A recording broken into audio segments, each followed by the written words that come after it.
बच्चों, welcome to our YouTube channel Shiksha असलिए do. तो बच्चों, आज हम सॉल्यूशन चैप्टर का ये लास्ट लेक्चर लेके आए हैं, है ना। अभी तक हमने इस चैप्टर सॉल्यूशन जो हमारा चैप्टर है उसके टोटल 7 लेक्चर हमने अपलोड कर दिए।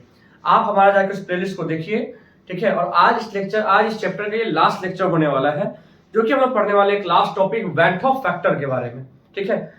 हमने अपने पिछले लेक्चर में बात किया था जैसे दो कॉलिगेटिव प्रॉपर्टी जो कि था डिप्रेशन इन फ्रीजिंग पॉइंट और ऑस्मोटिक प्रेशर के बारे में। तो सारे लेक्चर को बच्चों आप सीक्वेंस में देखिए, ठीक है। और ये आज आखिरी लेक्चर है और इसके बाद ये चैप्टर कंप्लीट होगा, ठीक है बच्चों।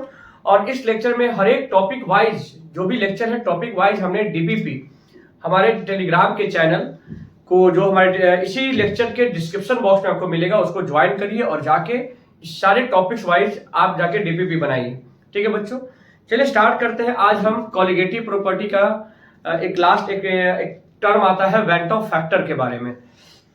जैसे बच्चों आपको पता है कि जैसा कि हमने पिछले लेक्चर में बताया भी था कि अभी तक हमें जो भी कॉलिगेटिव प्रॉपर्टी पढ़ा था वो सब क्या था, जिसमें हम सॉल्यूट कैसा लेते थे।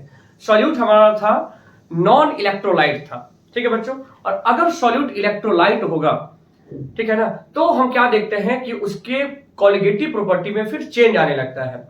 जैसा बच्चों को पता है, मैंने आपको बताया था हमारे पिछले लेक्चर में कि कॉलिगेटिव प्रॉपर्टी क्या होता है। एक ऐसा प्रॉपर्टी जो केवल नंबर ऑफ पार्टिकल्स पर डिपेंड करता है, वह नेचर ऑफ पार्टिकल्स पर डिपेंड नहीं करता है ना। अब बात यह है कि सर इलेक्ट्रोलाइट सॉल्यूट क्या है और नॉन इलेक्ट्रोलाइट सॉल्यूट क्या है। तो हमने आपको पहले भी बताया भी था और एक बार फिर से समझ लेते हैं। नॉन इलेक्ट्रोलाइट सॉल्यूट बच्चों उसको बोलते हैं जो सॉल्यूशन में जाकर नाइदर डिसोसिएट नॉर एसोसिएट, ना ही वो सॉल्यूशन में डिसोसिएट हो और ना ही एसोसिएट हो, ऐसे सॉल्यूट को क्या बोलते हैं बच्चों, नॉन इलेक्ट्रोलाइट सॉल्यूट। और अगर बात करते हैं इलेक्ट्रोलाइट सॉल्यूट का, तो क्या बोल सकते हैं इलेक्ट्रोलाइट सॉल्यूट को। तो कॉपी निकाल के पहले आप इसको लिखिए हेडिंग में, इलेक्ट्रोलाइट सॉल्यूट क्या होता है इसको समझिए थोड़ा, ठीक है। एक minute.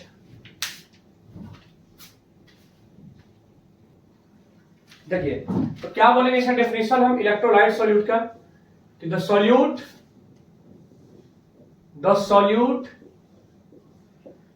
that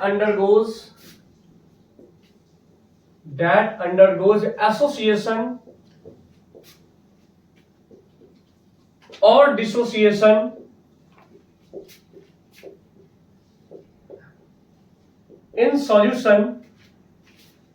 in solution is called electrolyte solute। Electrolyte solute, ठीक है बच्चों। जैसे समझिए बात को कि अगर मान लेते हैं कोई, हमने एक एग्जांपल ले लिया इसका, क्या जैसे NaCl है, ठीक है। NaCl आपको पता है बात कि अगर ये NaCl सॉल्यूशन में जैसे ही जाएगा, ये वाटर में कोई भी सॉल्व, तो क्या होता है बच्चों, ये NaCl जो है ये आयंस के फॉर्म में क्या होती है, ब्रेक कर जाते हैं ये। इसका मतलब कि हमने ऐसे NaCl क्या है, ये एक पार्टिकल है ना। लेकिन जैसे ही सॉल्यूशन में गया ये तो 2 पार्टिकल में टूट गया, एक सोडियम आयन और एक क्लोरीन आयन में। अब आप क्या देख रहे हैं कि कॉलिगेटिव प्रॉपर्टी फिर क्या हो जाएगा, चेंज करेगा। आप कैलकुलेट कुछ और कर रहे हैं और ऑब्जर्व कुछ और हो जाएगा। वहां पे कॉलिगेटिव प्रॉपर्टी के वैल्यू में चेंज आने लगेगा, जितने भी कॉलिगेटिव प्रॉपर्टी आप पीछे पढ़ के आए हैं आप, है ना। क्योंकि पता है कॉलिगेटिव प्रॉपर्टी डिपेंड करता है नंबर ऑफ पार्टिकल्स पे। यहां हमने ऐड किया था एक पार्टिकल और आप एक पार्टिकल को लेके कैलकुलेट कर रहे थे, लेकिन ये सॉल्यूशन में जाके ये क्या हो गया, ये डिसोसिएट हो गया 2 पार्टिकल में। या कभी ऐसा भी हो सकता है कि कुछ ऐसे पार्टिकल्स होंगे जो उसमें सॉल्यूशन में एसोसिएट कर जाएंगे, 2 पार्टिकल मिलके एक पार्टिकल हो जाएंगे, इससे कॉलिगेटिव प्रॉपर्टी कम हो जाएगा।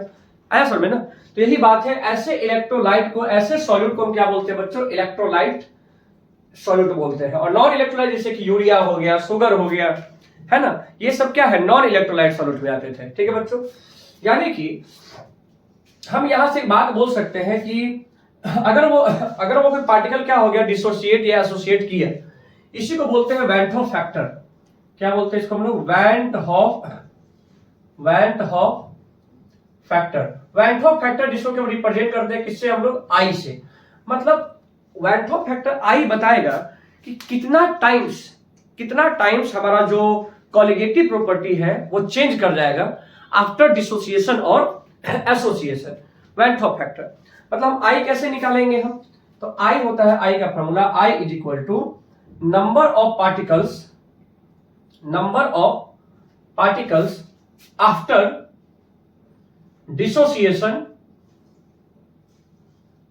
डिसोसिएशन और एसोसिएशन, ठीक है, by total number of particle before association और डिसोसिएशन। इससे हमें आई का वैल्यू मालूम चलता है। जैसे एक मिनट एग्जांपल से समझिए, मान लेते हैं बच्चों की, जैसे यही एग्जांपल लेते हैं, तो यहां पे आप क्या देख रहे हैं, आप यहां देख रहे हैं कि NaCl जो है एक था, लेकिन ये सॉल्यूशन में गया तो Na प्लस और Cl माइनस में टूट गया। तो यहां से आई का वैल्यू आप क्या लिखेंगे इस एग्जांपल के लिए, आफ्टर डिसोसिएशन कितने पार्टिकल हो गए, 2, और बिफोर डिसोसिएशन, जब डिसोसिएशन नहीं हुआ था तब NaCl के कितने पार्टिकल थे, 1। मतलब आई का वैल्यू यहां से कितना आ रहा है, 2। आई का वैल्यू 2 आने का मतलब है कि आप जो भी कॉलिगेटिव प्रॉपर्टी फाइंड कर रहे थे, ठीक है ना, जब ये आप इलेक्ट्रोलाइट के केस में देखेंगे तो वह कॉलिगेटिव प्रॉपर्टी 2 टाइम्स ज्यादा आएगा। आई का वैल्यू 2 आने का मतलब ये हुआ है ना, कि आप मान लेते कोई कॉलिगेटिव प्रॉपर्टी कुछ भी फाइंड किए, 10 आ गया, लेकिन वो कब, जब वो सॉल्यूट एसोसिएट या डिसोसिएट नहीं करता। लेकिन यहाँ आई आपने देखा 2 आ गया, इसका मतलब कॉलिगेटिव प्रॉपर्टी 2 टाइम्स क्या हो जाएगा, इंक्रीज कर जाएगा for in the case of dissociation. ठीक है ना बच्चों, तो एक काम करिए, पहले आप इसको नोट करिए, अब इसमें हम आई के बारे में कुछ और भी समझते हैं। ठीक है, इसको नोट कर लीजिए। देखिए बच्चों, अब यहां से हम आई इसे क्या बोलेंगे, i is equal to van't Hoff factor is equal to, हाँ क्या बोलते हैं, observed colligative property by calculated colligative property. ठीक है ना, इसको एक चीज और क्या बोल सकते हैं हम, एबनॉर्मल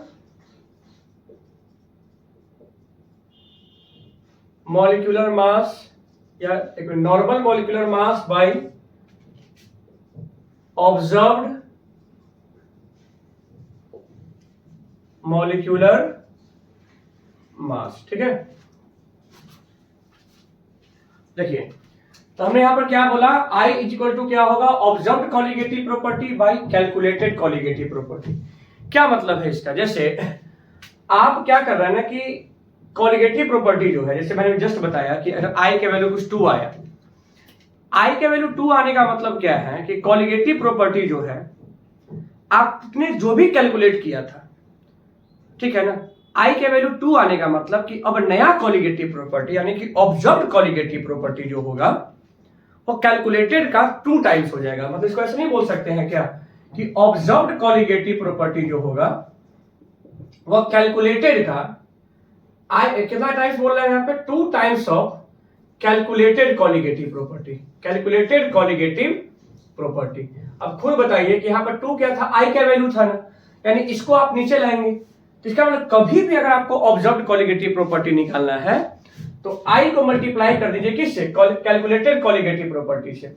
यानी कि अगर इसको नीचे लाते हैं आप तो I के वैल्यू क्या बन जाएगा, I is equal to observed colligative property by calculated colligative property. इसी को हमने क्या लिखा, normal molecular mass by observed molecular mass. इसका क्या मतलब है समझिए, जैसे एक बात बताइए कि अगर मान लेते हैं कि पार्टिकल जाके डिसोसिएट हो गया, ठीक है ना, मतलब सोडियम NaCl को मैंने डाला और वो Na प्लस और Cl माइनस में टूट गया, आपने हाथ डाला और एक पार्टिकल निकाला, तो आप क्या देख रहे हैं कि NaCl का मास तो ज्यादा था, लेकिन चूंकि वो डिसोसिएट हो गया तो अब आपने हाथ डाल के जब पार्टिकल निकाला तो हो सकता है वो पार्टिकल सोडियम आयन का होगा, तो उसका मास क्या हो गया, उसका मास कम हो गया। इसका मतलब ये केस किसका है, ये मतलब यहाँ पर डिसोसिएशन हुआ होगा, है ना। इसका मतलब बताइए नॉर्मल मॉलिक्यूलर मास ज्यादा है, ठीक है ना, लेकिन डिसोसिएट होने के कारण ऑब्जर्व्ड मॉलिक्यूलर मास क्या हो गया, कम हो गया, तो I का वैल्यू क्या आएगा, ग्रेटर देन 1 आ जाएगा। ठीक है ना, इसका मतलब कि I का वैल्यू ग्रेटर देन 1 होगा, I का वैल्यू ग्रेटर देन 1 होगा किस केस के लिए, जब वो केस कैसा रहे, जब वो केस रहेगा डिसोसिएशन का। कौन सा केस? जब पार्टिकल्स सॉल्यूशन में जाके डिसोसिएट करेंगे तो आई का वैल्यू 1 से क्या हो जाएगा? ज्यादा हो जाएगा, ग्रेटर देन यूनिटी होगा, है कि नहीं? लेकिन आई का वैल्यू लेस देन 1 है, इसका मतलब वो केस कौन सा है? ये केस एसोसिएशन का है। क्या है ये? एसोसिएशन। मतलब हो सकता है, बात को समझिए, हो सकता है कि हमने कोई ऐसे मॉलिक्यूल को डाला, जैसे एसिटिक एसिड ले लीजिए, एसिटिक एसिड, वो पानी में गया और दो एसिटिक एसिड के मॉलिक्यूल मिलकर डाइमर हो गया, दो एसिटिक एसिड का मॉलिक्यूल आपस में मिल गया और वो एक सिंगल मॉलिक्यूल हो गया। अब हमने हाथ डाल के एक मॉलिक्यूल को निकाला तो हम देख रहे हैं कि एसिटिक एसिड का डाइमर फॉर्म निकला, तो उसका मास जो है एसिटिक एसिड से क्या आ रहा है? ज्यादा आ रहा है। इसका मतलब कि नॉर्मल मॉलिक्यूलर मास कम था एसिटिक एसिड का, लेकिन एसोसिएट होने के कारण ये दो अब पार्टिकल मिलकर सिंगल पार्टिकल बन गया। देखिए समझिए बात को, ये दो एसिटिक एसिड है, दोनों मिल गया, अब ये एक सिंगल पार्टिकल कंसीडर होगा। हमने इसको निकाला तो इसका जो मास है दोनों, ये इस एसिटिक एसिड के मास से क्या था? ज्यादा था। इसका मतलब इस बार ऊपर वाला वैल्यू कम है और ऑब्जर्व्ड मॉलिक्यूलर मास ज्यादा है ना? तो इस कंडीशन में पता है जब डिनोमिनेटर ज्यादा होता है न्यूमरेटर से तो वैल्यू 1 से क्या आएगा? छोटा आएगा। तो आई का वैल्यू लेस देन 1 का मतलब वो केस कौन सा है? एसोसिएशन का है। और सीधा सी बात है कि अगर आई का वैल्यू 1 है, आई का वैल्यू 1 है, ये केस क्या है? Neither association, neither associate nor dissociate. और केस ना ही एसोसिएशन का है ना ही डिसोसिएट, मतलब मॉलिक्यूल को आपने जितना ऐड किया था है ना उतना ही है उसमें। मतलब जैसे कि ग्लूकोज का ले लीजिए, C6H12O6 आपने सॉल्यूशन में डाला, ना वो एसोसिएट हुआ है ना डिसोसिएट हुआ है। ऐसे केस में जो हमारा नॉर्मल मॉलिक्यूलर मास है ग्लूकोज का और ऑब्जर्व्ड भी होगा, जो आप पार्टिकल निकालेंगे उस पार्टिकल का भी मास बिल्कुल क्या रहेगा? सेम रहेगा।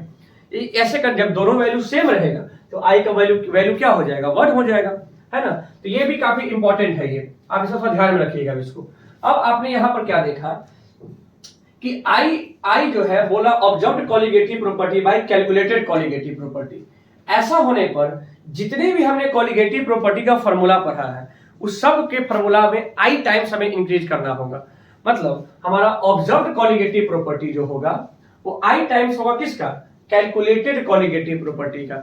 जो हम कॉलिगेटिव प्रॉपर्टी कैलकुलेट करते थे फॉर्मूला से, उसमें हमें आई से क्या करना होगा? मल्टीप्लाई करना होगा। तो अब इसके फॉर्मूला में थोड़ा सा चेंजिंग आने वाला है, तो इसको नोट करिए। अब बताते हैं कि फॉर्मूला कैसे बनेगा for the case of electrolyte solute, ठीक है ना? नोट कर लीजिए। देखिए बच्चों, तो आपने यहां क्या देखा कि हमारा ऑब्जर्व्ड कॉलिगेटिव प्रॉपर्टी जो है, observed colligative property is I times of calculated colligative property. तो ऐसे केस में फॉर्मूला क्या बन जाएगा? फॉर्मूला बिकम्स, जितने लोग पढ़े थे फॉर्मूला बिकम्स, सबसे पहला RLVP का क्या होता था बताइए? P0V minus PT by P0V is equal to XA into क्या? I। विषय में I से मल्टीप्लाई करना होगा, ठीक है? दूसरा जो पढ़ते थे वो क्या? एलिवेशन इन बॉइलिंग पॉइंट, है ना? Delta TB is equal to KB into M into I से मल्टीप्लाई करना होगा कैलकुलेटेड कॉलिगेटिव प्रॉपर्टी में, ठीक है?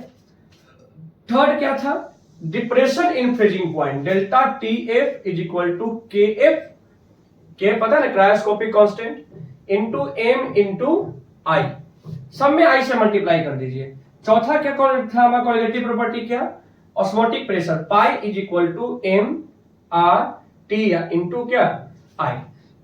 जो I का वैल्यू आएगा वही हमारा क्या बन जाएगा? इसमें फॉर्मूला बन जाएगा इसमें, ठीक है बच्चों? तो ये रहा। अब इस पर कुछ क्वेश्चन करेंगे हम लोग कि अब यहां से मैटर ये आता है कि I का वैल्यू निकाला कैसे जाए, ठीक है ना? हम यहाँ पर दो केस समझने वाले हैं I निकालने का, फॉर एसोसिएशन और फॉर डिसोसिएशन। और उसमें अगर एसोसिएट और डिसोसिएट का डिग्री ऑफ डिसोसिएशन क्या है, मतलब ऐसा नहीं है कि हमने जितना पार्टिकल डाला है सारा का सारा पार्टिकल ही क्या हो जाए? डिसोसिएट कर ले या एसोसिएट कर ले। तो इस बेसिस पर हम पहले आई का वैल्यू निकालना सिखाते हैं। पहले आपको फॉर्मूला को नोट कर लीजिए। अब हम आते हैं calculation of van Hoff factor I for the case of dissociation. सबसे पहले इसको नोट करिए।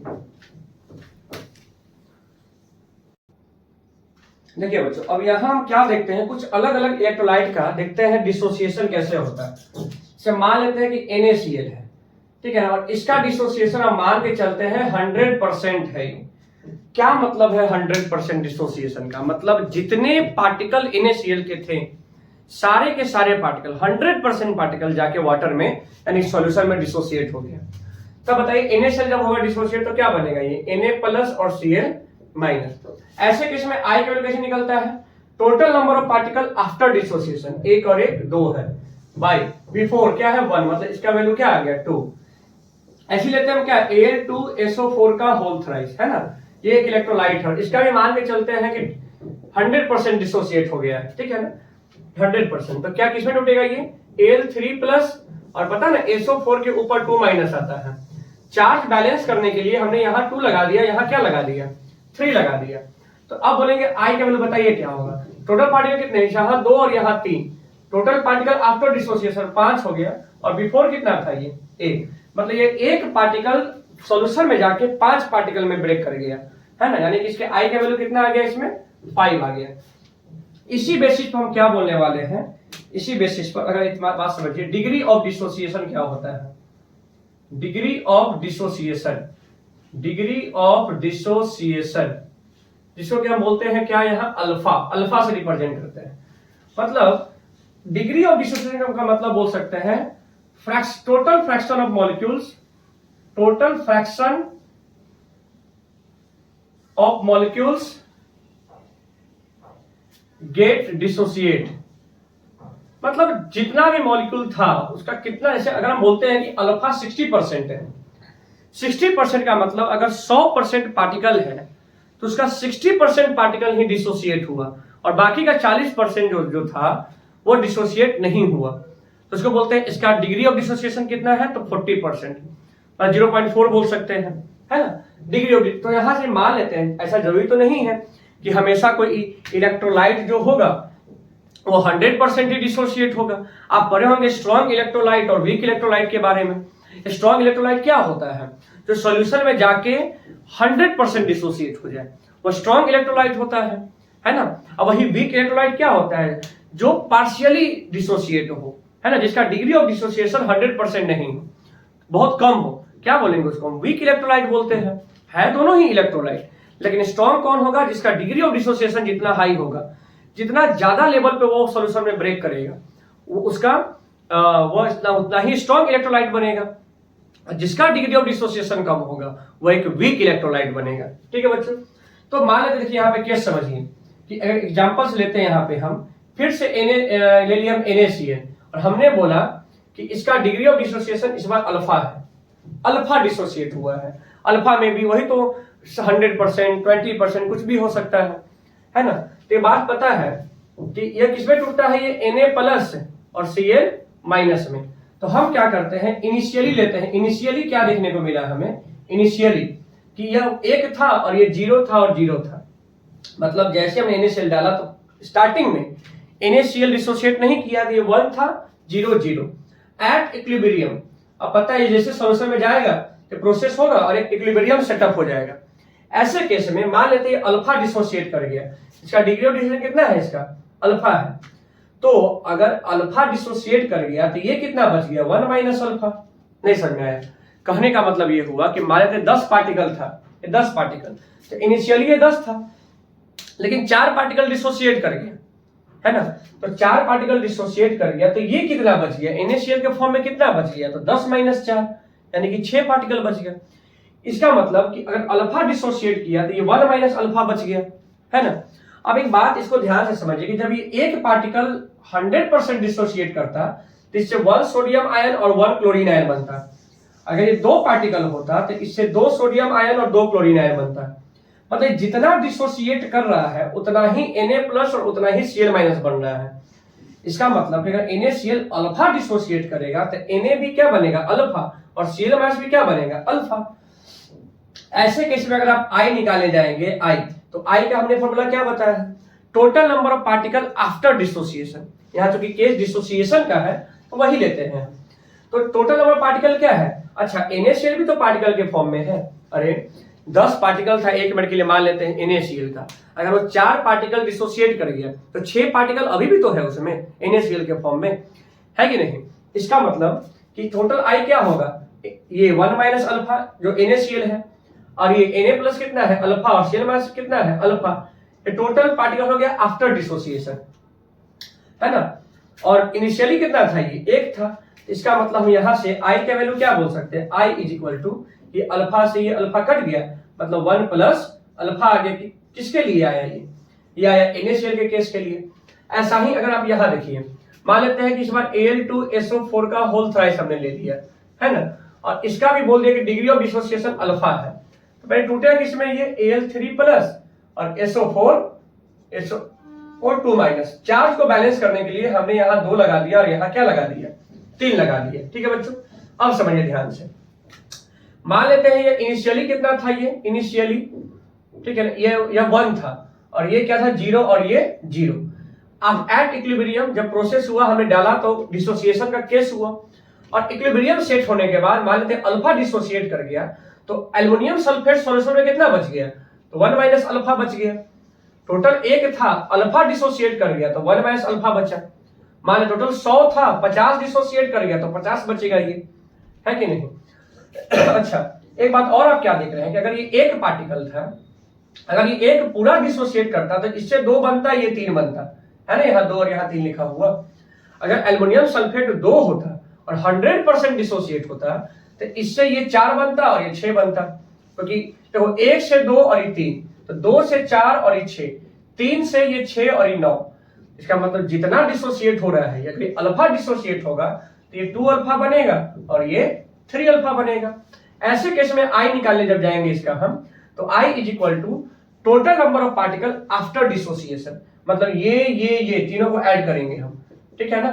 तीनों को क्या करेंगे हम? ऐड बाय बिफोर डिसोसिएशन 1 है, ठीक है ना? यानी यहां से I बराबर हम क्या लिखेंगे? हम I बराबर लिखेंगे हम 3 to 5 alpha minus alpha 4 alpha, 1 plus 4 alpha, है कि नहीं? यहां से अगर अल्फा निकालने के लिए बोल दे डिग्री ऑफ डिसोसिएशन, तो I माइनस 1 बाई 4 हो जाएगा। तो ये तो हम पार्टिकुलर एग्जांपल ले रहे हैं। अब इसी को हम एक जनरल फॉर्म में फॉर्मूला बना सकते हैं इसका हम, है ना? तो पहले इसको नोट कर लीजिए आप, ठीक है ना? अब इस पे देखते हैं फॉर्मूला कि जनरल फॉर्म में हम डिग्री ऑफ डिसोसिएशन का क्या फॉर्मूला बनाएंगे, ठीक है बच्चों? चलिए इसको नोट कर लीजिए। देखिए बच्चों, तो इन जनरल हम क्या बोल सकते हैं? इन जनरल फॉर डिसोसिएशन के केस के लिए हम जनरली क्या बोल सकते हैं? देखिए, मान लेते हैं कि हमने एक ले लिया इक्वेशन an जो है ये दे रहा है क्या? Na दे रहा है। क्या मतलब है इसका? ये केस डिसोसिएशन का ही तो है। जैसे मान लेते हैं कि जैसे एग्जांपल समझिए कि ये कोई A4 है। A4 मतलब ये एक मॉलिक्यूल है ये, और इस सॉल्यूशन में जाके 4A बन गया। 4A का मतलब क्या समझ में आता है? 4 एटम बन गया होगा या कुछ भी आयन A का। आपको पता है ना ये O2 और 2O में क्या डिफरेंस है? O2 एक पार्टिकल है, it is a molecule, but 2O क्या है? 2 एटम ऑफ ऑक्सीजन, मतलब ये 2 पार्टिकल है ये, और ये एक ही पार्टिकल है, मॉलिक्यूल है ये, ठीक है ना? तो हम यहाँ पर क्या देखें यहाँ पे कि A4 से 4A बन गया, मतलब एक मॉलिक्यूल 4 एटम दे रहा है, मतलब एक मॉल पार्टिकल 4 पार्टिकल दे रहा है। तो वैसे यहाँ पर AN है तो इससे Na बना, ठीक है ना? अब हम मान लेते हैं इनिशियली, ठीक है ना, बिफोर डिसोसिएशन समझिए, ये 1 था और ये कितना था? ये 0 था, ठीक है ना? और आफ्टर डिसोसिएशन मतलब बोल सकते हैं एट इक्विलिब्रियम पे आफ्टर डिसोसिएशन अल्फा अगर डिसोसिएट किया है, अल्फा, इसका डिग्री ऑफ डिसोसिएशन क्या है? अल्फा। तो ये कितना बच जाएगा सोल्यूशन में? तो ये क्या है? ये 1 माइनस अल्फा, ये 1 था। अब एक बात देखिए आप यहां से कि अगर ये एक डिसोसिएट हुआ है तो इससे n बना है, अगर ये 2 डिसोसिएट होता तो इससे 2n बनता है। इसे यहां पर समझिए, एक एग्जांपल में एक डिसोसिएट हुआ है तो 4 बना है, 2 डिसोसिएट हुआ तो 2 into 4, अगर ये 3 पार्टिकल डिसोसिएट होता तो 3 into 4। तो अगर ये अल्फा डिसोसिएट हुआ है तो ये कितना बन जाएगा? ये कितना बन जाएगा? n alpha. क्या बनेगा ये? n alpha. 1 से n, 2 से 2n, 3 से 3n, तो जितना पार्टिकल डिसोसिएट होगा उतना n अल्फा। तो बताइए यहाँ से आई क्या लिखेंगे आप, आई इज इक्वल टू, है ना, आई इज इक्वल टू आप यहाँ से लिखेंगे 1 minus alpha plus n alpha, और नीचे क्या लिखेंगे आप, 1 लिखेंगे, है ना। यानी यहां से आई इज इक्वल टू क्या होगा बच्चों, आई इज इक्वल टू आप लिख सकते हैं, एक काम करते हैं, इस दोनों उठा के यहां ले आते हैं, तो n alpha sorry alpha minus n alpha is equal to, ये दोनों एलएचएस में आ गया 1 माइनस आई, ठीक है ना। यानी कि यहां से लिखते हैं ब्लैक से, अल्फा कॉमन निकाल लेते हैं तो 1 minus n is equal to 1 minus i, यानी alpha is equal to 1 minus i by 1 minus n. इसी को कोई चाहे तो ऐसा तो लिख सकता है कि alpha is equal to alpha is equal to I minus 1 by n minus 1। हमने क्या किया, कॉमन निकाल लिया, क्या, जहां एन क्या है, टोटल नंबर ऑफ पार्टिकल जो होगा वो कितना ब्रेक हो रहा है, ठीक है ना, ये रहा। तो अल्फा का value I minus 1 by n minus 1, ठीक है बच्चों, तो यहां से निकल गया, ठीक है। तो ये रहा एक जनरल फॉर्म में हमने देखा फार्मूला, किसका, फार्मूला याद करने की जरूरत भी नहीं है, आप बिना याद किए हुए भी आप इसको निकाल सकते हैं आप, है ना, क्वेश्चन करवाएंगे इस पे हम, तो ठीक है, इसको नोट करिए। अब एक देखते हैं डिग्री ऑफ डिसोसिएशन का केस, सॉरी एसोसिएशन का केस, और फिर हम बात कर लेते हैं कुछ क्वेश्चन पर, ठीक है। देखिए बच्चों, अब एक सेकेंड केस देखते हैं, क्या, डिग्री ऑफ एसोसिएशन, इसको भी अल्फा ही बोलेंगे हम, एसोसिएशन, ठीक है। एसोसिएट करना मतलब कोई 2 या 3 मॉलिक्यूल मिलके एक सिंगल मॉलिक्यूल बन जाना, क्या बोलते हैं उसको हम, एसोसिएशन का केस बोलते हैं उसको हम, ठीक है ना, एसोसिएशन। डिसोसिएशन मतलब एक मॉलिक्यूल ब्रेक कर जाना, और एसोसिएट जस्ट उसका उल्टा है। जैसे डिग्री ऑफ एसोसिएशन क्या बताएंगे इसका डेफिनेशन, कि टोटल मॉलिक्यूल का कितना फ्रैक्शन ऑफ मॉलिक्यूल सॉल्यूशन में एसोसिएट हो रहा है, वही क्या है, डिग्री ऑफ एसोसिएशन है। जैसे एक एग्जांपल समझिए, बेस्ट एग्जांपल है CH3COOH। पता है बच्चों, जब भी सॉल्यूशन में ये रहता है ना, ये सॉल्यूशन में 2 अगर CH3COOH है, तो ये क्या करता है, सॉल्यूशन में जाकर डाइमर बन जाता है, ये डाइमर, और ये क्या बन जाएगा, CH3COOH का होल ट्वाइस, ऐसा कुछ बन जाएगा ये। मतलब ये 2 पार्टिकल था और ये सिंगल पार्टिकल बन गया, डाइमर फॉर्म में आ गया। क्या हुआ होगा इसके अंदर, तो कुछ ऐसा, जैसे CH3 का स्ट्रक्चर कैसे यहाँ साइड में लिखिए आप, जैसे ये क्या लिखे, CH3 C double bond O, और क्या है ये H, CH3 C double OH, है ना, C डबल OH, और यहां भी मान लेते हैं क्या है ये COH, है ना, और यहाँ क्या है, डबल बॉन्ड O है, ठीक है, और ये CH3।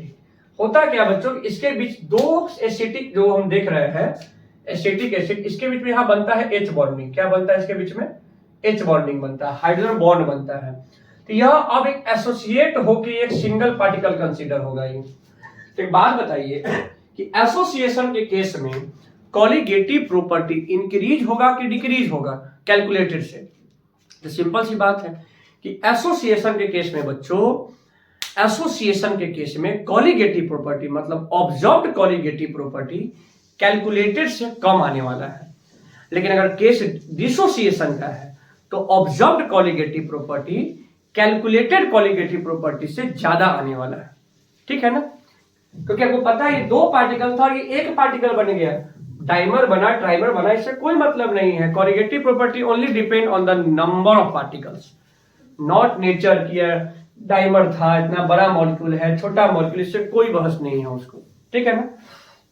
तो यहाँ पे आप क्या बोलेंगे, इनिशियली क्या था, जैसे मान लेते हैं कि अगर यहाँ पे देखें हम कि इनिशियली अगर मान लेते हैं कि यह 1 था और ये क्या था, 0 था, ठीक है। अगर इसका डिग्री ऑफ एसोसिएशन अल्फा है, तो ई अल्फा अगर डिसोसिएट कर गया तो इस सॉल्यूशन कितना बच गया, ये 1 माइनस अल्फा, है ना, 1 माइनस अल्फा बच गया। तो आप देख रहे हैं कि 2 से 1 हो रहा है, अगर ये 4 होता तो ये 2 होता, जितना एसोसिएट कर रहा है यहाँ उसका आधा हो जा रहा है, समझ में आ रहा है बात ना। अगर ये 10 पार्टिकल होता तो एसोसिएट करने के बाद डाइमर बनने वाली 5 बन जाता, तो 10/2 बोलते इसको। जितना इसका पार्टिकल है उसका आधा ये बन जा रहा है। तो अगर ये अल्फा एसोसिएट हुआ है, इसके तो जितने थे उसके अल्फा क्या हो गए हैं एसोसिएट, तो ये क्या बन जाएगा अल्फा बाई 2 बन जाएगा, ठीक है ना। तो टोटल अब ई क्या है आफ्टर एसोसिएशन एट इक्विलिब्रियम पे, है ना। तो आई बराबर क्या बोलेंगे आप यहाँ से 1 minus alpha plus alpha by 2 बोलेंगे आप इसको। अब इसी को समझ लीजिए i is equal to 1 plus alpha by 2 आ गया है। किसके लिए आ गया ये, तो ये आ गया एसोसिएशन के केस में। अगर हम इसको इसी को जनरली बोले इन जनरल तो जनरल में क्या मान लेते हैं कि 4a है और ई जाके 4a नहीं na है और ई जाके an बन गया, ठीक है ना। ये na था और ये an बन गया।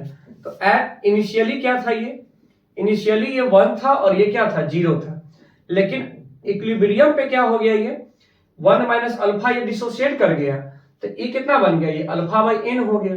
देखिए आप यहां से क्या लिखे थे कि 2 का कितना बना था ये 1, 4 का कितना बना था ये 2, है ना।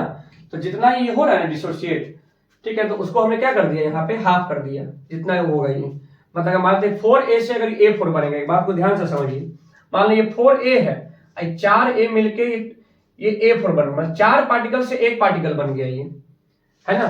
तो ये 1 माइनस अल्फा और ये 4 से 1 बन रहा है, मतलब ये अल्फा बाई क्या बोलेंगे आप इसको 4 बोलेंगे आप। जितना पार्टिकल यहाँ है जो एसोसिएट हुआ है, तो अल्फा, तो इसका आई कैसे निकालेंगे आप, i is equal to 1 minus alpha plus alpha by n, यानी कि यहां से अगर आप आई माइनस क्या लेते हैं, यहां से आप alpha minus alpha by n is equal to 1 minus i, ठीक है ना। यानी अल्फा अगर यहां से हम कॉमन निकाल ले तो 1 minus 1 by n is equal to 1 minus i, ठीक है ना। यही अपना फॉर्मूला हो जाएगा इसका, चाहे तो आप इसको मल्टीप्लाई कर लीजिए, जो भी है आप इतना ही पर छोड़ दीजिए। यहां से आप क्या निकाल लेंगे, आप यहां से अल्फा का वैल्यू, ठीक है बच्चों। तो ये कौन सा केस है, ये एसोसिएशन का केस है ये, ठीक है ना। अब चलिए हम बात करते हैं क्या, इस पे कुछ क्वेश्चन हम लोग देख लेते हैं, ठीक है बच्चों, नोट कर लीजिए। देखिए बच्चों यहाँ 2-3 क्वेश्चन है यहाँ पे, आप पहले खुद से वीडियो को पॉज करके आप इसको सॉल्व करिएगा, ठीक है। देखिए पहला क्वेश्चन क्या है, एज्यूमिंग 100% डिसोसिएशन, मान के चलना है कि जो भी ऑप्शन है, जो भी इलेक्ट्रोलाइट है, सबका सब डिसोसिएशन 100% है। तो पूछ रहा ऑस्मोटिक प्रेशर किसका हाईएस्ट होगा, टेम्परेचर से सेम है। आपने क्या पढ़ा osmotic pressure formula, pi is equal to mRT into i, क्योंकि इलेक्ट्रोलाइट का केस है ये। सबका देखना है 1 मोलारिटी है, यानी चलिए सबका m same, r same, t same, मतलब ऑस्मोटिक प्रेशर किस पर डिपेंड कर रहा है, केवल I पर।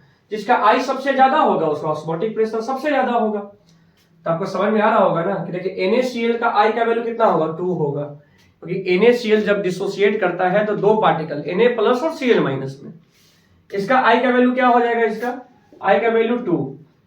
Na2SO4 का क्या होगा पता है आपको, Na2SO4 जब डिसोसिएट होता है तो Na प्लस और SO4 2 माइनस, तो यहाँ क्या लगाते हैं हम 2, मतलब एक पार्टिकल से कितना पार्टिकल बन गया ये 3, तो इसका I का वैल्यू क्या हो जाएगा 3, इसका I का वैल्यू क्या होगा 5, हमने पीछे बताया भी था, ठीक है ना।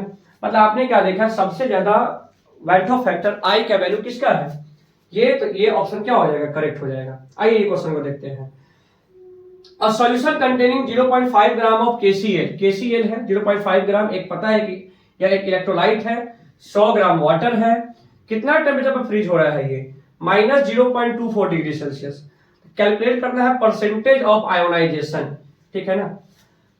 तो एक बात बताइए, फ्रीज जो मैटर है इतना पर फ्रीज हो रहा है, मतलब डेल्टा TF का फॉर्मूला हम लोग क्या पढ़े हैं, delta TF is equal to KF into M।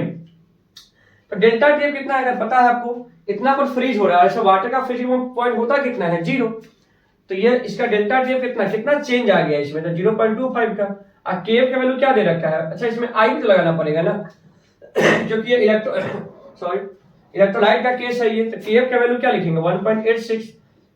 Molality आप निकाल लीजिएगा आप यहाँ से, है ना। मोलालिटी कैसे निकलेगा, मोलालिटी तो आपको दिख रहा होगा KCl का given mass by molar mass, given mass कितना है इसका 0.5 और मोलर मास कितना है इसका KCl का 39 होता है और ये 35.5, कितना होगा 39 और ये 35.5, 5 4 7 74.5 इंटू 100 ग्राम है ना, तो 100/1000, तो ऊपर का चला जाएगा क्या 1000 इंटू आई।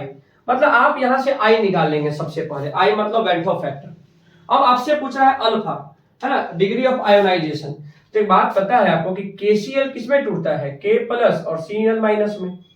तो आप यहां से क्या बनाते हैं, 1 ये 0 ये 0, ये 1 माइनस अल्फा, ये अल्फा और ये भी अल्फा। तो I इज इक्वल टू क्या लिखते थे बताइए, तो 1 minus alpha plus alpha plus alpha, cut गया, मतलब I is equal to 1 plus alpha. तो I के वैल्यू आप यहाँ पे पुट कर दीजिए, आप यहाँ पे, है ना।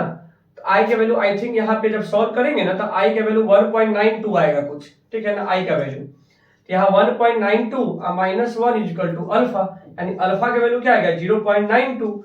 0.92 हो गया। अगर परसेंटेज में बोलेंगे तो आप क्या बोल देंगे, इसका 92% हमारा क्या हो गया, इसका आंसर हो गया इसका। ठीक है बच्चों, तो इसको नोट कर लीजिए। अब आते हैं उस वाले क्वेश्चन पर। देखिए उस वाले क्वेश्चन को देखते हैं पहले, बस इस बोर्ड को साफ कर लेते हैं पहले।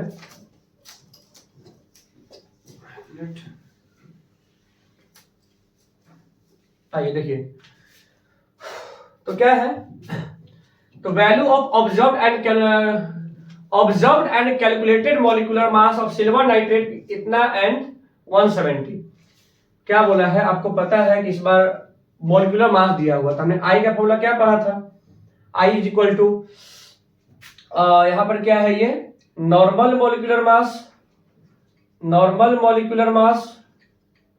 बाय ऑब्जर्व्ड मॉलिक्यूलर मास, है ना, ऑब्जर्व्ड मॉलिक्यूलर मास, तो भी लिख लीजिएगा।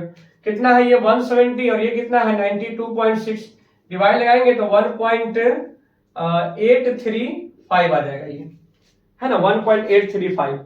ये क्या आ गया, इसका आई का वैल्यू आ गया। और हमसे पूछ रहा है क्या, अल्फा पूछ रहा है, क्या डिग्री ऑफ डिसोसिएशन पूछ रहा है, अल्फा का वैल्यू।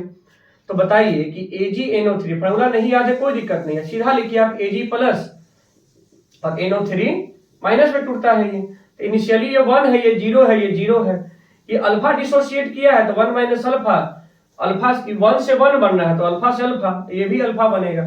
तो I इज इक्वल टू क्या 1 minus alpha plus alpha, cut गया ये। तो I इज इक्वल टू क्या 1 प्लस अल्फा, यानी कि अल्फा इज इक्वल टू क्या I माइनस 1। तो I कितना निकाले थे हम, देखिए तो 1.835 माइनस 1 मतलब क्या 0.835, मतलब इसको परसेंटेज में क्या बोल सकते हैं आप 83.5% आप बोल सकते हैं इसको। ठीक है बच्चों, तो चलिए आप इसको क्या कर लीजिए, इसको नोट कर लीजिए आप जल्दी से। देखिए बच्चों नेक्स्ट क्वेश्चन क्या है, the van Hoff factor for, देखिए बच्चों इस क्वेश्चन में क्या है, the van Hoff factor for 0.1 molarity barium nitrate solution का वैन ऑफ फैक्टर, यानी कि आई का वैल्यू क्या गिवन कर दिया है 2.74, है ना। डिग्री ऑफ डिसोसिएशन पूछ रहा है आपसे, अल्फा का वैल्यू। एक बात बताइए कि जब ये बैरियम नाइट्रेट जब डिसोसिएट होगा तो किसमें टूटेगा, ये Ba2 प्लस और NO3 माइनस में। यहां हम क्या लगाएंगे 2 चार्ज को बैलेंस करने के लिए, मतलब पता है फॉर्मूला नहीं याद है कोई दिक्कत नहीं है। यहाँ 1 है इनिशियली, ये 0 है और ये भी 0 है।